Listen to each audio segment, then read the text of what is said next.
જય માતાજી, જય હિન્દ, જય જય ગરવી ગુજરાત, જય કિસાન મિત્રો, જે રીતે મોરબીમાં જે ખેડૂતો ઉપર પોલીસ દ્વારા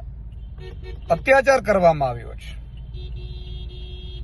એ ખરેખર જોઈ ન શકાય એવી ઘટનાઓ છે। ખેડૂતો ભોળા છે, ભાજપને ખોબલે ખોબલે મત આપે છે, જ્ઞાતિ જાતિ ધર્મના આધારે એ લોકો મત નાખી દે છે, પણ એનો અર્થ એ નથી કે ખેડૂતો ઉપર તમે એટલા બધા અત્યાચાર કરો। આજે કંપનીઓ જે થાંભલાઓ નાખે છે, એ કંપનીઓ થાંભલા નાખે છે તો કંપનીઓ તો પોતે પ્રાઇવેટ છે, પોતે કમાશે રૂપિયા અને ખેડૂતોને વળતર આપવામાં એના પેટમાં દુખે છે। બીજું, કંપનીઓ ફ્રી વીજળી આપશે ખેડૂતોને, ચાલો તો તમને નાખવા દઈએ થાંભલા, અને ખેડૂતોને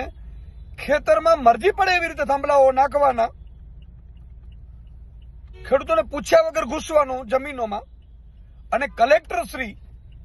અને મંત્રી મુખ્યમંત્રીઓ છે એ પરમિશનો આપી દે છે કે ભાઈ તમે કરી લ્યો કંપનીઓને, અને ભાજપના નેતાઓના મોઢા સિવાય ગયા છે, અને ઈ કંપનીઓ પોલીસ છે એ ભાડે લઈ આવે છે।